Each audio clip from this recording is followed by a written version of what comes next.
Good morning. It's Bobby Dupre with the Bobby Dupre Show, presented to you each Thursday morning at 7 a.m. And of course, the show replays in its entirety on the cable stations on Sunday afternoon at 3 p.m. And of course, many of you are watching it on various internet devices that you might have. Your cell phone could certainly be one that's portable, and your iPads, your computers, anything internet connected. You can reach the Bobby Dupre Show, and my sidekick here is Mr. Matt LeBlanc. Good morning, Matt. And we mustn't forget that on our second segment of the program. Yes, you're going to have a special guest. Special guest, Miss Ladrika Theory. Will be She's updating. a little easier to look at than I am, so she'll fill out my chair better. That will occur. She'll be bringing us up. It's not a political on her behalf. I've asked her to come in and give us a quick overview of some of the items that were taken up in the session. It was a session that was, I guess, heated debates on where we're going to find the money. It's always the money.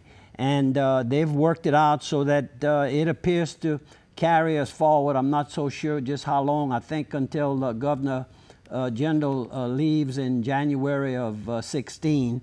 Then the new governor, I'm told, or I've read, not told, I've read in the newspapers, it appears that there's going to be a special session to take care of the budget in a more definite way going forward. Okay. Right now, they were just scrambling out there under the directions that he gave. He'd veto any tax issue, and unless there's something offsetting to equal it, and it's a lot of it's big arithmetic than I learned in school. Arithmetic. But anyhow, we want to get right into it, and we'll see Ladrika in the second segment of the Bobby Dupre Show. Absolutely. And let's get our good sponsors here. Let's talk about some of our good friends over in St. Landry Parish. We got Mr. Carl over at Carl's Thrifty Way in Opelousas. And Carl's Thrifty Way, of course, is all your pharmaceutical needs. He does compounding, very, very friendly and knowledgeable staff. They're always very helpful when you walk in. Most of the time you see Carl himself, you know, up there working on the prescriptions. It's just a wonderful environment. People are great. They've been really good to us throughout the years. And while you're there, visit their gift shop. They have a lot of items there, like from purses and jewelry. I'm showing you a couple of pictures up there over our shoulders, and there you go, you can see them now.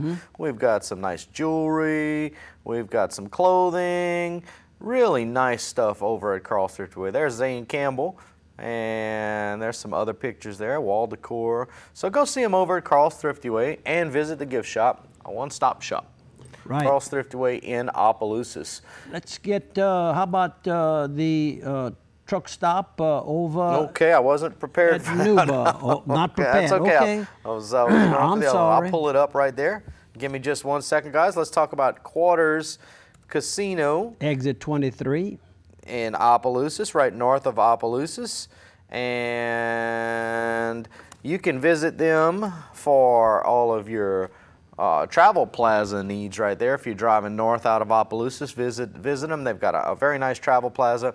They can accommodate you with a little grocery store there. They also have Hunt Brothers Pizza. They have a Subway inside. And if you want to stop and eat, you can visit the El Pico de Gallo authentic Mexican restaurant inside. And while you're there, of course, try your luck at the mini slot machines. And we've got one more we want to get to, and I'm going to tie this one into an actual news article that we've got going on. There's going to be a ribbon cutting ceremony today on Thursday. Now this is Thursday. If you're watching this on Sunday, and then it's too late. But there's going to be a ribbon cutting ceremony today at 10 a.m. in Opelousas at the Piggly Wiggly on the north side. I'm sorry, on the south side. That's on Heather Drive. Correct. Piggly Wiggly is getting a facelift, and it's changing to Cash Saver Grocery Store. Kevin and Joey are really excited about this because this is a whole new franchise coming to this area, and there's a, from what I understand, you get some major savings on groceries there. So go visit them and find out a little bit more about it at the location on Heather Drive. That's 1305 Heather Drive, and that is the Piggly Wiggly store that will be giving you a sneak peek of Cash Saver grocery store that's coming there. So ribbon cutting ceremony celebrating that. Okay, why don't we get one more, because we'll be having someone on the program, Miss Ladrika. Sure. And well, let's talk about good friend Ted Bellard over at Targill Butcher and Kitchen Supplies. And of course, they're famous for the seasoning. All of your seasoning. Yeah, famous for doing your, if you own a business or you just want to send out Christmas presents, they can make a blend of seasoning for you. They'll can it, they'll bottle it, they'll label it, they'll do all that stuff. And it's a really neat idea. Now, of course, if you have your own seasoning, which I have a good friend that's doing her own seasoning right now, Phyllis Stanford, has a brand of seasoning she's putting out there, and she got it all done at Targill, and it's a very unique blend, so it's pretty neat. But you can do that. She's making a business out of it. So Targill Butcher Supplies, also visit them for your kitchen supplies and seasoning needs over on Wartell Avenue in Opelousas. we want to get a couple of announcements here. I learned something yesterday afternoon. There's a special birthday on Friday, which is the 26th, and that birthday message goes out to Miss Maggie Savoy, Link Savoy's wife. Both of them are regular. I learned this on the sides. You didn't get it from Maggie, and they, of course, they watch every program. Sure. And I know Link does. yeah, and in fact, he's called me a few times and gave me some information for the next program. So happy birthday to you, Maggie, and may many more occur for you, and may they be healthy, and take care of Link, okay? For all of y'all out there that don't know this, if you got any kind of veterans questions whatsoever, Link Savoy is the guy to answer them for you. That's correct. Forgot to give you that. We have some death notices. We have George Lewis. That took place last Saturday, and George was part of the Lewis family that I was very familiar with. His dad and his brothers had an orchard of pecans trees, and we bought a lot of pecans from the John Lewis family, and large family, I might add. My deepest sympathies. And the young man who, I guess you could say, gave up his life attempting to save, he was in this tubing accident that took place about 2 weeks ago, and his funeral took place last Saturday. And I'm speaking of Kendry Bryce Thomas, very young man, and gave up his life to save another life. And that happens a lot of times there. Another person who I've known for many years and hadn't seen him much lately, Rick Benoit. Now, Rick played music. Did you ever? He looks very familiar. I'm sure. He played with the Rhythm Kings, Johnny Allen, and of course Johnny Allen and I took History 101 at SLI. Oh, that's Rick with Hadley. Okay, he played with Hadley also. Yeah, I did know Rick. Okay, good. So to the Rick Benoit family, our deepest sympathies on his recent death. And another two deaths that I read about in today's newspaper, and we taping this program on Wednesday morning. And Miss Idia Catherine Pavi Boudreau, age 93, passed. And she, of course, was well known in Opelousas area. She had 5 sons: Henry Pavi Boudreau, James Pavi Boudreau, Alfred Vise Pavi Boudreau, and Benjamin Pavi Boudreau. She and her husband, Mr. Alfred Boudreau, who was an attorney, and of course Al practices, and then one other that I didn't get to, and that's Benjamin, and Benjamin Boudreau, and of course he has a child that's been helped very much by the cerebral palsy clinic in Opelousas, and he's quick to tell anybody, before you give up on your child not being able to walk, give the cerebral palsy clinic a try, because they did, and that child is walking. Absolutely. So thanks, and Miss Boudreau, very nice person. Any outing that they had, she and her husband were always in attendance. And another one that that died, and he'll be buried on the 27th, which is this Saturday. And I'm speaking of Stephen James Januso. Steve, we called him Steve. In fact, when he first moved to Opelousas, we called him Spot. He had a white spot on his hair, no doubt the best dresser that ever went through high school, either Opelousas Catholic or Opelousas High, or Washington for that matter, because he started school in Washington and took some classes and graduated, I would think, in Opelousas. When he was coming to Opelousas High, back in the day, he had converted a two-door or four-door, an older model Chevrolet, probably like a 46 or something, 47. He had cut the top off and made a convertible out of it. And that's the car that I met Adelaide in a... Oh, really? That's correct. Going to a pep rally. We were playing Port Barron. We were going over there to heckle them, I guess. And I got heckled all right and ended up marrying the little young girl that I met that day in Steve's car. But then later on, of course, when Steve would come to school, if it looked like it was going to rain, my daddy would pull his car out of the garage and let Steve park his convertible with no top on it in the garage. So there you go. He played a big part. Then he became a bail bondsman. And he and Cat Doucette had a little rumble.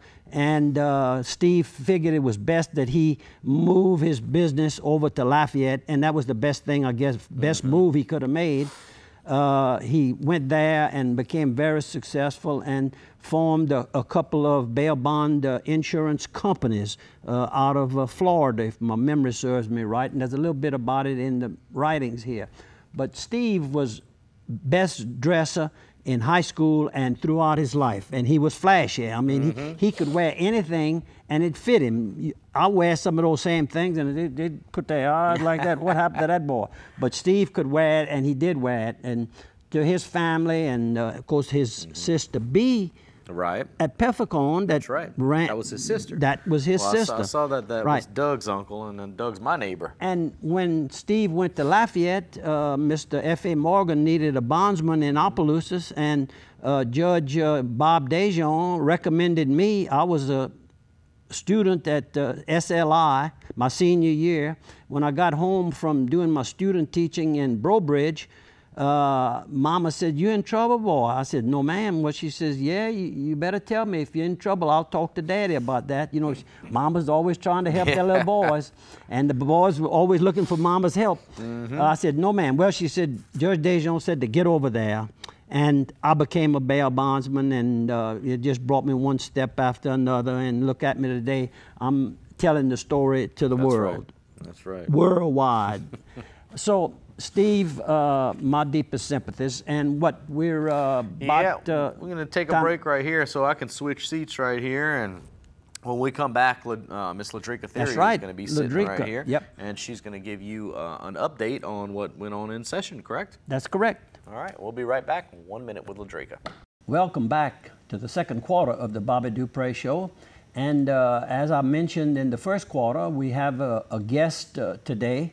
And she's a politician, I guess you could say. And but this is not about politics of your race. We want to clear that right away.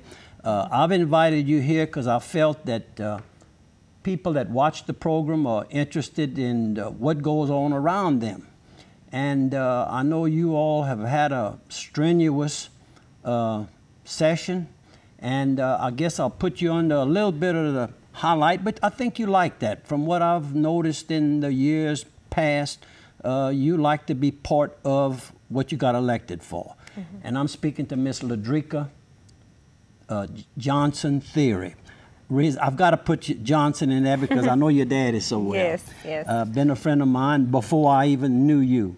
Ladrika, tell us a little bit about the district that you represent now and the district that you are going to be seeking a position to.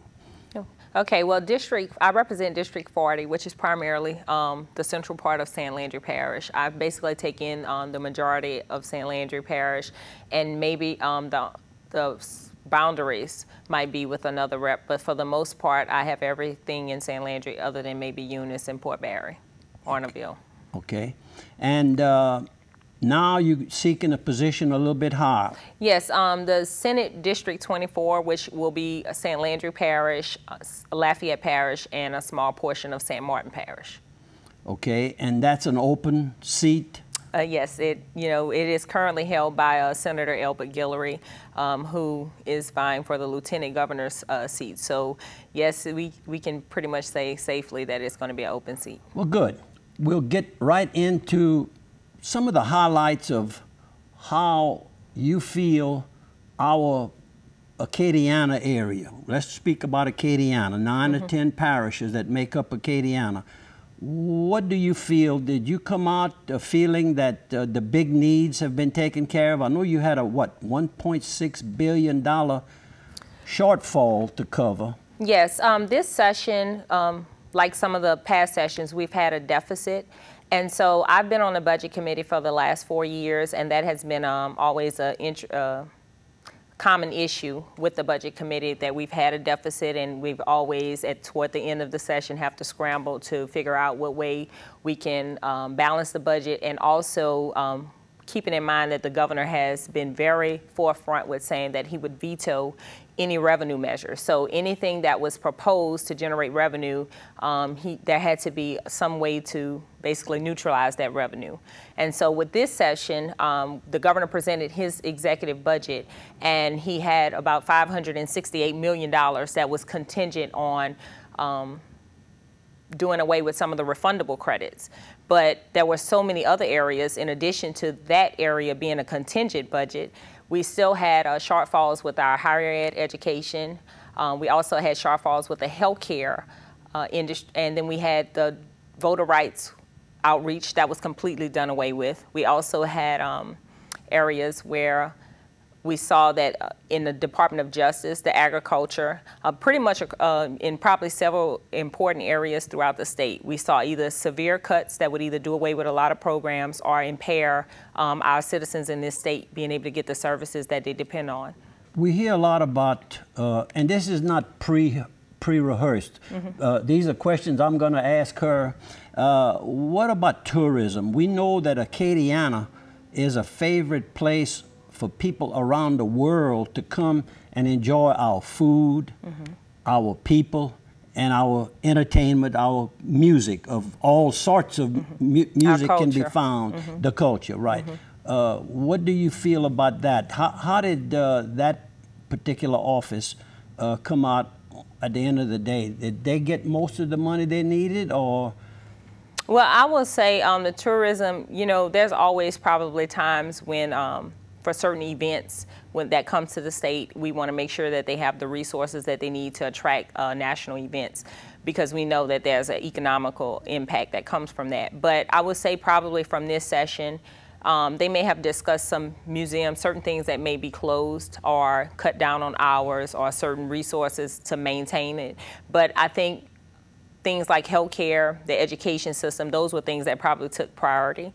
And so they understood the other needs that needed to be prioritized. And so there wasn't, I would say there probably wasn't a fight to increase their budget, because they knew that there were so many other needs throughout the state that everybody benefits from that needed to be addressed. Good. What do you feel will be probably the most talked about legislation that passed? Well, probably two things.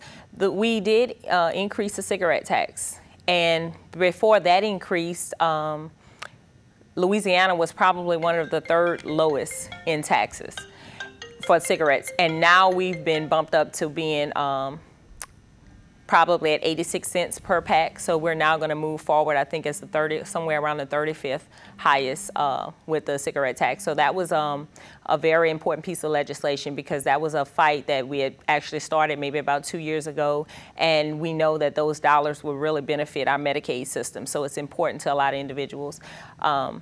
The other additional piece that you probably heard a lot of talk about was the medical marijuana.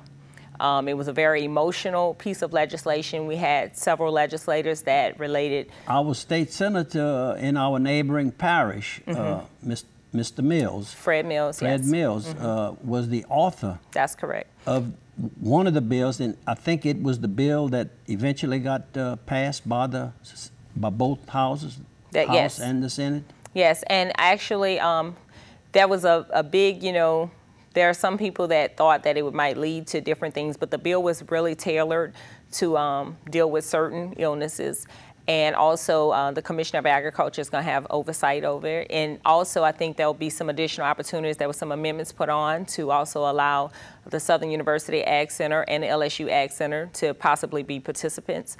And the biggest issue, too, that I know from my constituents was that to make sure that it's a non-smoking farm. It won't be anything that, there was some misinformation. So it's definitely, we think it'll be really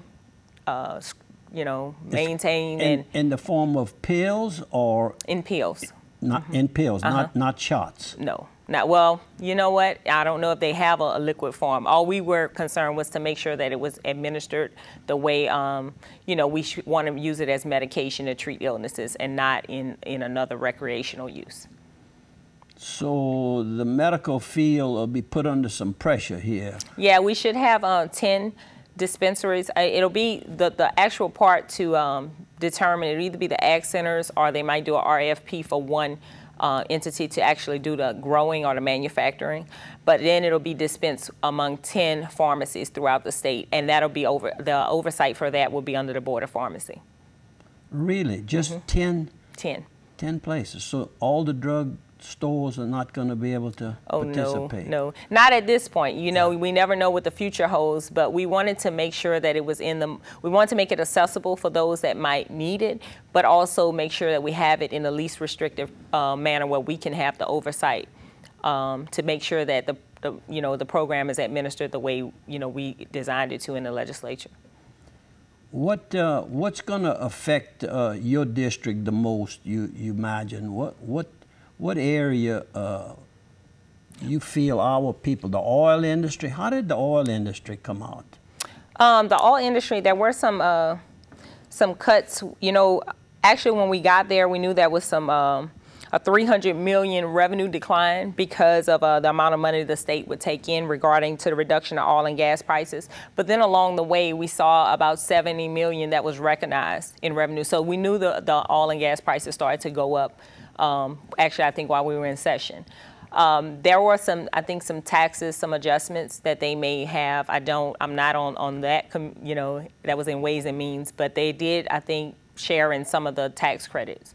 Also, for my area, I think the biggest pieces that were very important to us was we fully funded the MFP, which, all of the school districts benefit from that. But coming from an area where I represent, we definitely need all the resources we can get to support our school districts. Also, when the healthcare industry, with our hospitals, that's like we represent a rural area, there's no room for cuts.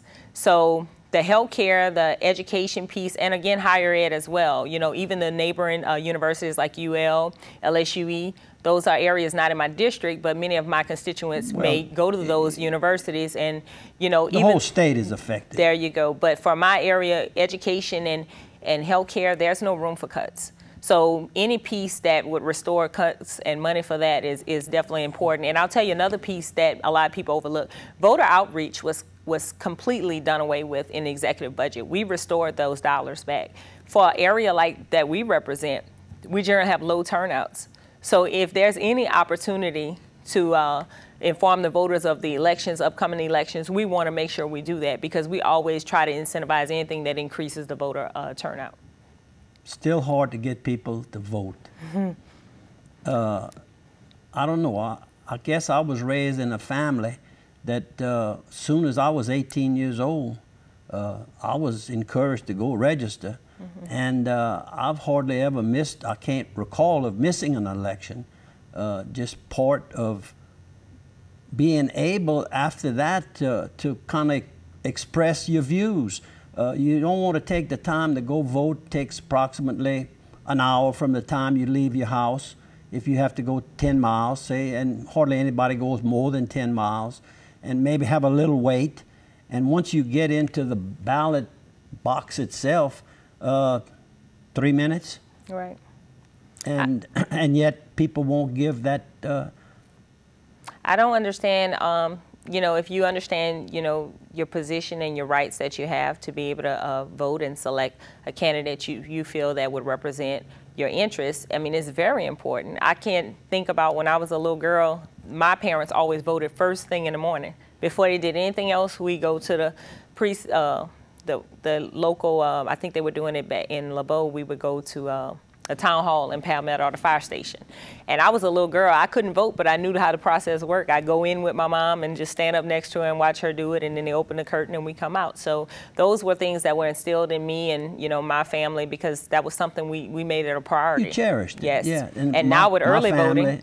Oh, today, and I do the early voting, to be honest with you. Yeah, that was a luxury I look at it as a luxury. We didn't have early voting back then. You had to make sure, even if you were thinking about going out of town, you wait and go vote first, and then if you need to make a trip, you make the trip after. And you could vote absentee voting, but it was a little cumbersome. Right. Today, it's not cumbersome. It's totally legal. You don't have to make an excuse or anything. You'll be out of town or out of state or anything.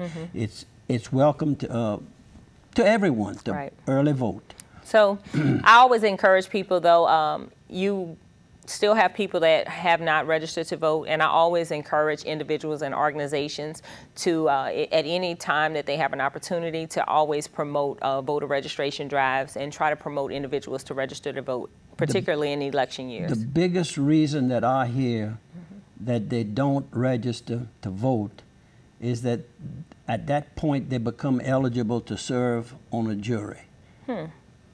I've always heard that as a reason. I don't know if that even exists anymore, but I hear that occasionally.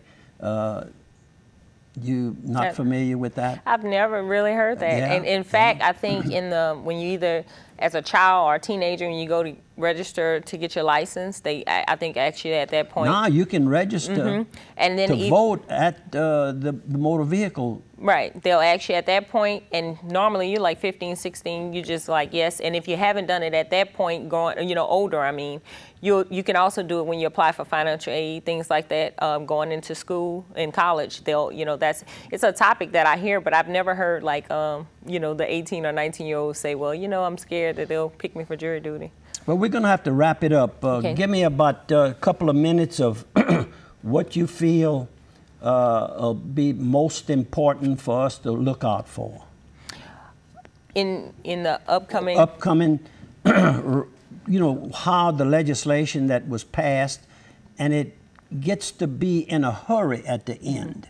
Yeah, well, let me just say this. For me, this session, it was somewhat bittersweet. In a lot of times in these budgets, you can always find things you would love to see improve. But as a member on the budget committee, for me, we could be proud of a lot of the work that we did, because we met a month prior to some of the other individuals, the other elected officials that's not on the budget committee. We started in March before session started. And so we heard public testimony. You hear people that come in and they very emotional when they're talking about health care for their children.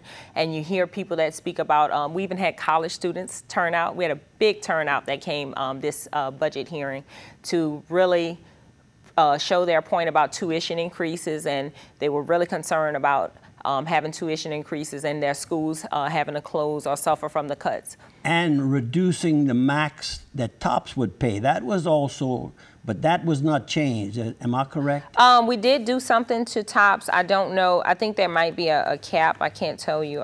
We had a Common Core compromise. That was a big deal as well. You had heard at least there were some surveys and some polls that were out, and pretty much in the state, you would probably say there was probably about mixed feelings. Half that was in support of it and half that wasn't. So there was a Common Core. I'm not on the Education Committee, but there was a Common Core compromise that was eventually reached. And so now you'll see in the congressional districts, they'll have public hearings in each congressional district. And then once they get recommendations from those different those congressional districts, they'll bring those recommendations. I saw there's 100 people that have been nominated to participate in this Common Core Right. matter. And then they'll bring those recommendations to the legislature, and it has to be approved in one instrument, not through several pieces. So basically, they will work together to compile basically a group of recommendations and then submit it to the legislature for approval. So that's a compromise that a lot of individuals were pleased with. We also are going to allow, this was the TOPS issue, it was a Senate bill which will eliminate automatic increases in the amount of the award to cover the increase in tuition. So basically the law is going to lock in the current rate for TOPS to cover the tuition. Okay, they so won't be able to that's get the answer gradual. for that. Yes. Okay, good, good. Also, we are going to see that, I'm going to tell you another piece. I've got a couple of calls regarding the solar energy credit. I don't know if you knew about that. I would caution anybody that hasn't, if they've done an extension for the 2014 tax year, some people do their extension up until October. I would caution you to file that tax return probably by June 30th, even though you were allowed the extension, because the solar credit now has a cap. And so basically it's going to be first come, first serve, and the cap is $10 million for this year, and it should be, I think, $5 million for next year. So it's going to be imperative that if individuals were seeking that credit from the state. I didn't realize it, but there were some people that were taking advantage of it in a bad way, making some quick dollars. It's always something going on out there. We want to thank you very much, and we may even have to come back and give an update to this report. But I want to thank you very much for coming here and visiting with people that watch the Bobby Dupre Show. Okay. And so we thank you very much. Thank you for having me. I actually enjoyed, and I would also say to the constituents out in District 40 and even in the surrounding Acadiana area, my office is always, we have an open door policy. We're always available and accessible. If any issues that you think is relevant to you in the state of Louisiana, we're always here for you. And just don't hesitate to give us a call. Thank you. Thank you. Welcome back to the third quarter of the Bobby Dupre Show, along with my sidekick again. How about that? How you doing? I'm doing fine. Well, I know that already. We've been sitting here. Yeah, we've been sitting here. But we got to make conversation because we have people that are just tuning in. They're just joining us. They're just joining us now. So good morning to all of you, and hope that all the men had a good Father's Day. I know I had a good Father's Day. I did too. We'll show a picture of me and little Chad taking a ride in the vet a little bit later on. Right now, if you want to do a couple of your good sponsors, we'll take time for that. I want to say that Medicine Shop, the Medicine Shop over in Opelousas, they have a Simplify My Meds program, and they can have all of your medications ready on the same day each month with no repeat trips to the pharmacy each week. But there's more. If you're a caregiver for an elderly loved one and would like to help keeping track of their medications, Medicine Shop can help with special dispill packaging to help your loved one take the right meds on the right day at the right time and give you peace of mind. Visit www.medicineshop.com/Opel, O-P-E-L, for a demonstration video. And of course, we want to mention our good buddy Jason Hugay over at the Steamboat Warehouse in Washington, Louisiana. If you're looking for a place to take your better half, get mama away from the smell of her own kitchen, like Andrew used to say. Oh, yes. Bring them over to the Steamboat Warehouse in Washington. Fabulous menu, fabulous service, and a great, great environment. Steamboat Warehouse in Washington. Ambiance. That's a big word. Okay, we have one more. We got one more we're going to talk about. One more we're going to talk about. So let's talk about St. Landry Homestead over in Opelousas also. Well, they have Opelousas. They have a new location in Eunice, a new location soon to come in Port Barre. Very up with the times banking. You can do your personal banking, you can do your business banking, you can do your student loans, all that stuff through St. Landry Homestead. And I saw Kip over the weekend. I actually saw him over at Lakeview in Eunice having a good time, he and his wife. But visit www.stlandryhomestead.com and see all of the services that they have to offer. I opened a banking account over in Abbeville at the ERAT Bank, and I was pleasantly surprised at how up to date, we're talking about the homestead up to date.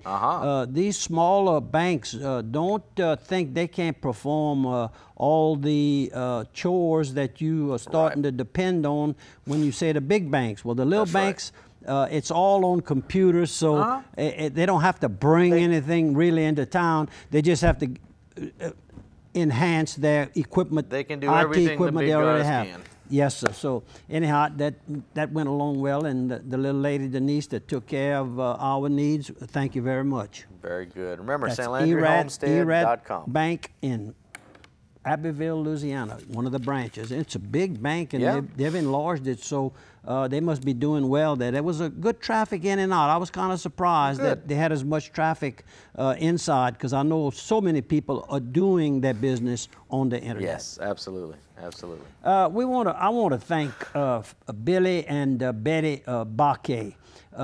Betty Johnson Baquet, and she was, I guess, cleaning up some things that was in storage, and she ran across a nice folder full of old pictures, basically AIC, which is now Opelousas Catholic, and OHS.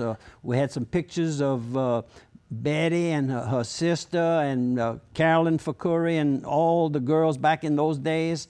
Around 1950 these pictures were taken, and then also boxing and all from Opelousas High School.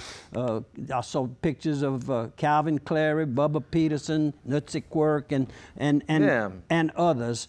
Very, very good. Thank you very much, and we'll try to make sure that these end up in our museum in Plaquemine, Louisiana. It looks like we're moving towards actually getting a nice amount of space in Plaquemine that should take care of our needs for the immediate needs anyhow. Okay. Excellent. And just before I started working on my program this morning, about 8 o'clock, in fact, I had been working. I guess I was taking a little break. I had a phone call from Don Stemmons, and he says the news I have is not too good. And he was to tell me that Hammy Patin, better known, his real name is Gerald. We all call him Hammy, but his wife Judy calls him Gerald. So I'm gonna call him Gerald. Had a bad fall last night. No, don't forget, this is Wednesday morning. We taping the program, and don't know the extent of the injury, but it's neck injury. And the latest I got was his brother-in-law. I spoke to Dale Dupre, and Dale is on vacation, but you know, naturally they're corresponding. And it looks like he had a fall and did some damage to his neck. So you know that what the consequences might be. So I'm going to ask you all to please keep Hammy and Judy and the family in your prayers, please. Thank you very much. And you have some more pictures you'd like to show me? You want to bring them up? We talked about her last week. Yeah, we talked about her, but I didn't have the name, and I had it, but just couldn't find it at the moment.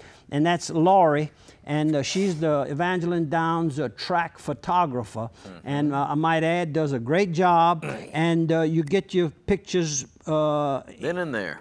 Then and there, about 30 minutes after it's taken, they're already developing, and that's the technology that we have today. Thank you. You do that too? You take pictures and develop and get them right then and there? Yes, sir, right there. I'm taking a picture. That was last week. We were kind of clowning around doing a selfie? A selfie of a selfie almost, because we're on TV already. So. Yep. And this is the weigh-in Friday for the fights that took place Saturday night that Chad Broussard, I want to compliment Bad Chad, does a great job of, he works hard. I mean, he's so nervous. He's so wound up wanting everybody to be pleased. That's his nature, but he just goes overboard. Yeah. I mean, he just winds himself up tight. He does a good show. Puts on a great show. And this is a gentleman at the races, and that must have been Saturday night after the fights were, well, I missed the last fight. I had a horse running. I think he's still running out there somewhere. He didn't make the, he didn't finish in the top five. Like Forrest Gump, he just kept going? Kept going. This is Mr. Daracel from Breaux Bridge, Louisiana. He and his wife know Father Fallon real good, and when we had the rededication of Holy Family Catholic Church in Natchez, Mississippi, he and his wife were there, as well as his son, I think it's Morton. Okay. And anyhow, thank you for tapping me on the shoulder, Mr. Daracel. Tell the wife hello, and all of you all. I know they watch the program every week. Some more people that watch it every week. Yep. You want to move it Well, on? I got to tell somebody hi that watches it every week too. Marcus Charles. Marcus from Leonville watches it every week. Good friend of mine. Good morning to you, Marcus. Roll them. And we got another picture there from some the more boxing. pictures. That was all about. There's There's Bad Bad Chad. We were talking so good about him. There he is, right there. And that the way in, and had one guy that was late, but they worked it out Sure. where everybody was pleased, and you know, it's. Well, it's hard to coordinate a lot of that. That was probably last Wednesday night. We had just taken a picture with the winner, and Sturgis is a trainer, but he couldn't come into the ring where the picture was actually taken. But we took this after the picture. Leave it up just a second. I'm going to point out these young ladies. Go back to that. Yeah, there you go. There you go, right there. On the left is Erin, and she lives in Covington, Louisiana. And now living in Lafayette is Marissa. And both of them, of course, knew Mr. Sturgis Dukin. And he, of course, is a successful trainer out of the New Orleans area. So anyhow, two beautiful girls, and I had to tell them they're so nice that they're prettier on the inside than they are on the outside. So, you know, that's kind of hard to believe after you see those two pretty girls. But Eddie Johnston was the winner of the race, but trainers can't go into another picture. Owner can. I was in the picture with Eddie. But a trainer can't go in to take a picture with another trainer. That's wow. Rules and regs of the business. Some faux pas. And what about the fights that's going to be taking place, the MMA event that's going to be taking place? Event? Opelousas Civic Center. Doors open at 6:30. Fights start at 7:30. And I'm told that these are going to... It's going to strictly be the MMA, but only the stand-up boxing, not the wrestling on the floor and all. Grappling, I think they call that. Is that correct? Yeah, grappling, wrestling. And I'm told, and by the promoter of this event, that this is going to be a knockout, drag-out fight. I mean, he's bringing in professionals from all over the country. He had connections with, and they want to help him kick off his first event in a big, big way. Well, good. And I did speak to one of the gentlemen that's promoting this Tuesday afternoon, and he said there are tickets available, and the tickets vary in price. So I'll let you call, and the number is 337-692-6227. I think you can read. Yeah, you can read that up on the screen there. And that's at the Opelousas Civic Center on June 27th. Opelousas Civic Center. But first time that I'm aware that boxing takes place there. So yeah, another good event center to hold these events. Very good. We need to take another little break here. We'll do one more, and we'll come back for the final segment. 1 minute. We'll be right back. Welcome back to the fourth quarter of the Bobby Dupre Show, along with my sidekick over here, Mr. Matt LeBlanc. And we had a nice visitor for a change. Sure did. And gave me a break. Yeah, gave you a quarter. And I thought up of this idea. You read articles in the paper, but I wanted one of the people that worked for months trying to get this budget to where it would not be crippling the education and the health care. That was a big, big issue, and it looks like they put some big Band-Aids on it, and the next governor will be the one that apparently will have to come in and make some more definite decisions on just how we're going to carry forth with the funding. We want to do something on Jake Delhomme, Cajun Jake Delhomme, to all of us, along with his wife here, Miss Kim. Jake will be honored this weekend on the 27th in Natchitoches, Louisiana. He'll be enrolled in the Louisiana Sports Hall of Fame. Go ahead. And of course, he's had a lot of acknowledgement of his skills, and just such a nice guy, a person. He really is. And you hear that over and over when he leaves a group. Somebody or nearly everybody at the same time will say, "What a nice person." Oh, he's a very, very likable guy. He also does advertising, and he's on the advisory board for the LHC group. That's Why don't right. you get Talking one of about our the good LHC sponsors. group, we've got, of course, the LHC group. Jake is their spokesperson. You see him up on the billboards. And at LHC Group, hey, he took my job. You know, you were a spokesman too. That's right. I was a spokesman for them.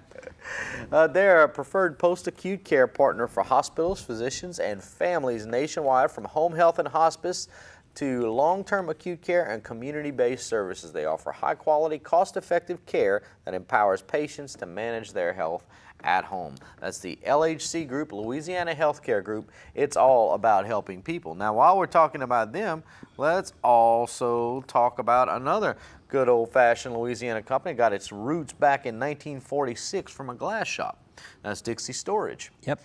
Dixie Storage. Randolph McCormick. Randolph McCormick got off the train and stayed. He's got a footprint in St. Landry and Acadiana. Got a big old concrete footprint in St. Landry. He had glass shops. Unfortunately, the big company that bought him couldn't keep the momentum going, and they down to his family still has one shop open, and that's over in Lafayette. Yes. But they have storage facilities. That's what we're talking about, is all the Dixie storage facilities. Over 1 million square feet of combined storage. Any kind of storage you need, visit them. Dixie Storage, Port Barre, Opelousas, Washington. And you can see them online at dixiestorage.com. Okay, and we have some more pictures we need to show here. This is imagine that. going in. That must have been Friday night at Evangeline Downs. The sun was setting, and that's the front entrance, right in front of where you park your cars if you want to use valet parking, the main entrance into Evangeline Downs. That's just a beautiful setting. And this is a group of men and their sons, I might add. Almost all the way to the right in a light blue shirt is Larry Fontenot. I had gone to see Larry's daddy. I went to see Larry's daddy Saturday morning. This must have been Friday night, Friday or Saturday, and it's about 6 classmates that get together every year just before Father's Day. And now the son said, well, we want to be part of it. So you see how it expanded when they brought their own sons into this group. All from Evangeline Parish originally. Some of them naturally have moved away, but they come in for this very special Father's Day group gathering.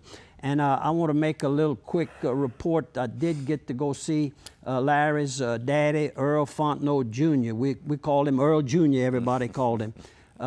We need all your prayers. Please keep the Earl Fontenot family in your prayers. He's probably home now with hospice service, and but he was wide awake. He told me to be sure to tell Cody. He went to school with Cody, graduated with my older brother who passed away 3 years ago at this time, the 22nd of June, 3 years ago. John and Earl Jr. Finished high school together and enrolled over, well, no, he went to LSU. John and Cody went to SLI in Lafayette at the time. But I call him a man's man. That's about as high a recognition that I can give somebody. Mr. Earl Fontenot is a man's man, and his sons and daughter seem to be the same quality. They've picked up right where he's leaving it off. They can carry the Fontenot name very well. Laurie and her daughter. In fact, I had the daughter. She's married to one of the Carol Olivier boys, and has the nice brick home in Nottlerville there. Yeah, that's my neighbors. Okay, I think I've got, and this is at the race itself. This little lady, Ashley, rode our horse, and we didn't do too good. Rock and roll. But I don't, no, the rock and roll, we came out third, I think, in that race. Second, maybe second.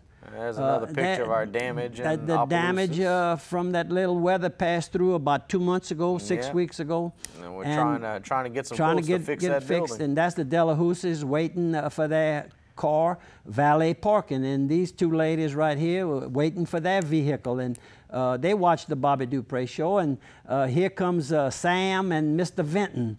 Mr. Vinton Crosby, of course, and Sam. Sam was living in Brobridge. Now she's the wife of Mr. Vinton, and they live maybe in Homer, somewhere down the river down there. He is a very successful owner of Crosby tugs, about 150 of them plowing the waters of the world, and. She, of course, retired from banking over with FM Bank in Brobridge. Beautiful couple. Good luck to you all. And this is the office in Ville Platte, the OPAC office, which I'm the new owner. And this is the preacher. I call him Preacher Man, Eugene. There he is. What's one Savior?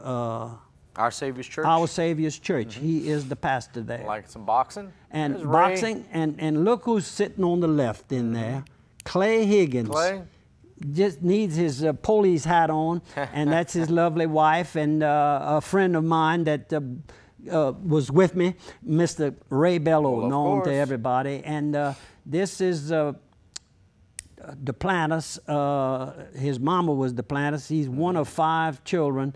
Born at the same time? Yeah, same time. He's a quintuplet? Quintuplet. He's a quintuplet.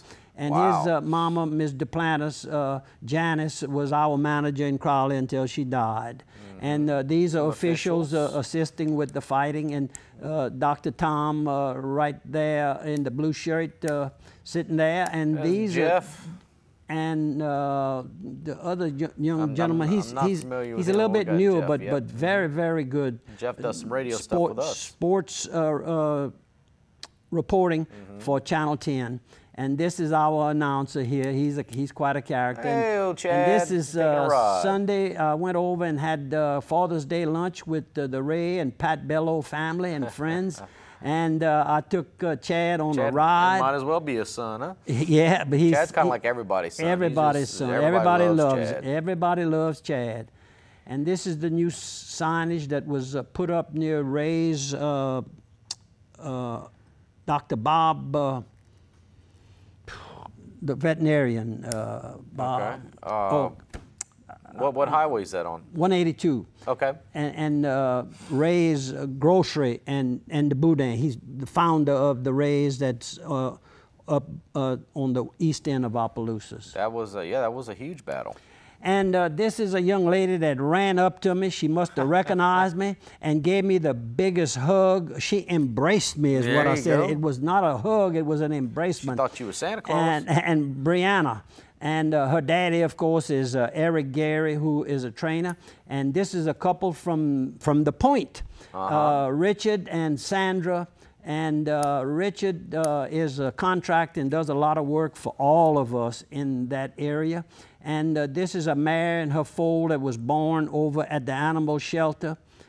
And he's telling me that the Bobby Dupre show is coming to an end. Wrapping up. And I guess I'll just have to ask you to keep the prayers that I've asked you for the various people that are sick, and you know some, so pray for those at the same time.